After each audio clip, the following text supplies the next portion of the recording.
Camera ഇപ്പോ ഓഫാവും. ഓ എന്തത്?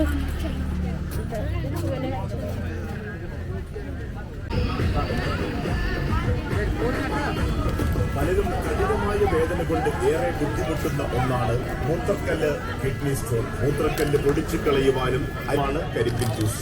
ഗർഭകാലത്തെ ക്ഷീണം അകറ്റുവാനും ഒന്നാം തരമാണ് കരിമ്പിൻ ജ്യൂസ്. അളവ് അടങ്ങിയിട്ടില്ലാത്ത കരിമ്പിൻ ജ്യൂസ് എന്ന പാനീയം രക്തത്തിലെ ഗ്ലൂക്കോസിന്റെ അളവ് നിയന്ത്രിക്കുന്നത് മൂലം പ്രമേഹ രോഗികൾക്ക് പറ്റിയ മധുരം.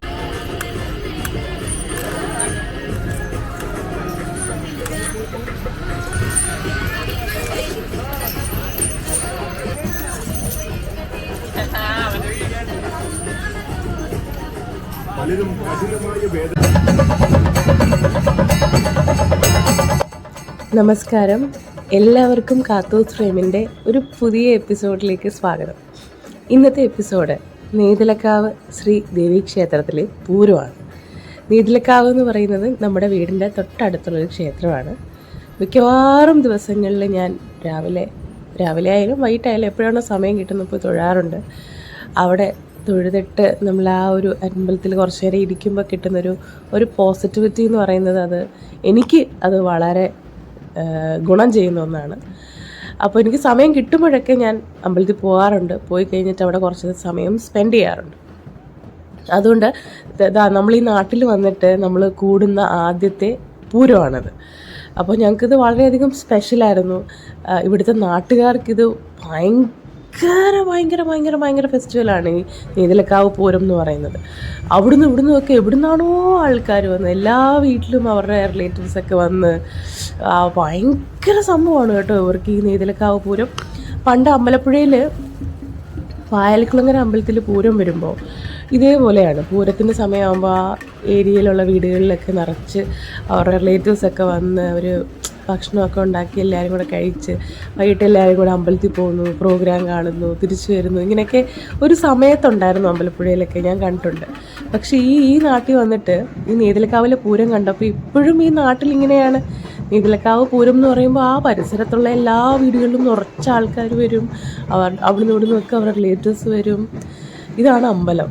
ഒരു രക്ഷയില്ലാത്ത നല്ല ഐശ്വര്യമുള്ള, പറയാൻ എനിക്ക് പറ്റുന്നില്ല, അത്രയധികം പോസിറ്റിവിറ്റി ഉള്ളൊരു ക്ഷേത്രമാണ്. എന്തായാലും നമുക്ക് പൂരം കാണാം.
ഇത് നമ്മുടെ വഴിയിലൂടെ പോയ കുറേ കരക്കാരുടെ ഘോഷയാത്രയാണ്. അതിൽ ബാൻഡ് സെറ്റുണ്ട്, ചെണ്ടമേളമുണ്ട്, ഈ പറഞ്ഞ പോലെ പല പല ഇതുപോലെ പല പല ഒരുക്കങ്ങളുണ്ട്, അമ്മൻകുടമുണ്ട്, അങ്ങനെ പല സംഭവങ്ങളും.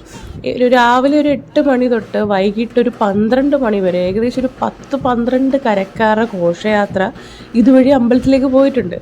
അപ്പോൾ ഒന്ന് ആലോചിച്ച് നോക്കിയാൽ അമ്പലത്തിലുണ്ടാവുന്ന ക്രൗഡ് ഒന്ന് ആലോചിച്ച് നോക്കിയാൽ. അപ്പോൾ ഓരോ കരക്കാരുടെ ഘോഷയാത്ര പോകുമ്പോഴും ഉറപ്പായിട്ടും ആ നാട്ടുകാരും അതിൻ്റെ കൂടെ ഉണ്ടാവുമല്ലോ. അങ്ങനെ ടോട്ടലി പറയുകയാണെങ്കിൽ ഒരു 10-15 എണ്ണമെങ്കിലും അമ്പലത്തിലേക്ക് ചെന്നിട്ടുണ്ട്. അപ്പോൾ അത്ര ഈ നാടിൻ്റെ തന്നെ ഒരു ഭയങ്കര ആഘോഷമാണ് നെയ്തലക്കാവ് പൂരം എന്നുള്ളത് ഈ പൂരത്തിൽ പങ്കെടുത്തു കഴിഞ്ഞപ്പോഴാണ് ഞങ്ങൾക്ക് മനസ്സിലായത്. എന്തായാലും അടുത്ത തവണ അടുത്ത പൂരത്തിന് എന്തായാലും നമ്മൾ നമ്മുടെ അച്ഛനെയും അമ്മയും ഒക്കെ ഒന്ന് ഇറക്കി ഈ പൂരം ഒന്ന് കാണിച്ചു കൊടുക്കണം. കാരണം അത് കാണാനുള്ളൊരു സംഭവമാണ്.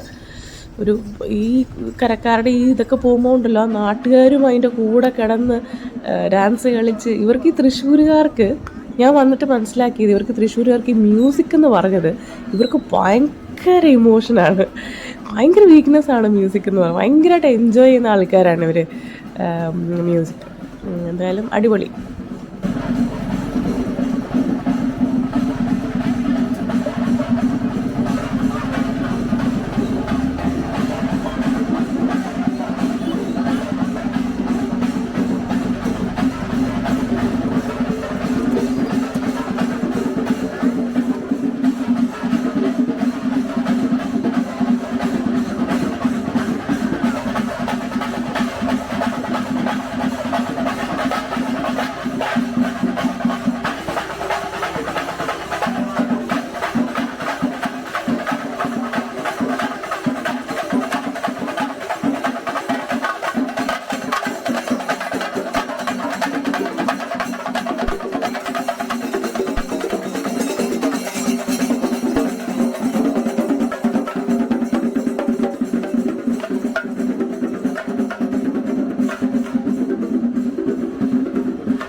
നമ്മൾ നെയ്തലക്കാവ് ക്ഷേത്രത്തിൻ്റെ ഒരു എക്സാക്ട് ലൊക്കേഷൻ പറയുകയാണെങ്കിൽ തൃശ്ശൂർ ജില്ലയിൽ കോലാഴി പഞ്ചായത്തിൽ കുറ്റൂർ എന്ന് പറയുന്ന സ്ഥലത്താണ് അമ്പലത്തിൻ്റെ എക്സാക്ട് ലൊക്കേഷൻ എന്ന് പറയുന്നത്. അതായത് പ്രസിദ്ധമായ തൃശ്ശൂർ പൂരത്തിൻ്റെ പങ്കാളികളിൽ ഒരാൾ എന്ന പേരിലും ഈ ക്ഷേത്രം അത്രയധികം പ്രസിദ്ധമാണ്. അതായത് മേടമാസത്തിലെ പൂരം നാളിൽ നടത്തപ്പെടുന്ന തൃശ്ശൂർ പൂരത്തിന് മുന്നോടിയായി വടക്കുംനാഥ ക്ഷേത്രത്തിൻ്റെ തെക്കേ ഗോപുരവാതിൽ തുറക്കുന്നത് ഇവിടുത്തെ ഭഗവതിയാണ്. ഇവിടുത്തെ പ്രധാന പ്രതിഷ്ഠ എന്ന് പറയുന്നത് ദേവിയാണ്, പിന്നെ ശിവനുമുണ്ട്. അപ്പോൾ നെയ്തലക്കാവ് ശ്രീ ദേവി ക്ഷേത്രം എന്നാണ് അമ്പലത്തിൻ്റെ പേരും. അമ്പലത്തിൽ വന്നിട്ടുള്ളവരും അമ്പലത്തിനെ കുറിച്ച് അറിയാവുന്നവരൊക്കെ കമൻറ്റ് ബോക്സിൽ പറയണം കേട്ടോ. എന്തായാലും അടുത്ത എപ്പിസോഡിൽ നമുക്ക് പുതിയൊരു വീഡിയോ ആയിട്ട് കാണാം. നന്ദി, നമസ്കാരം.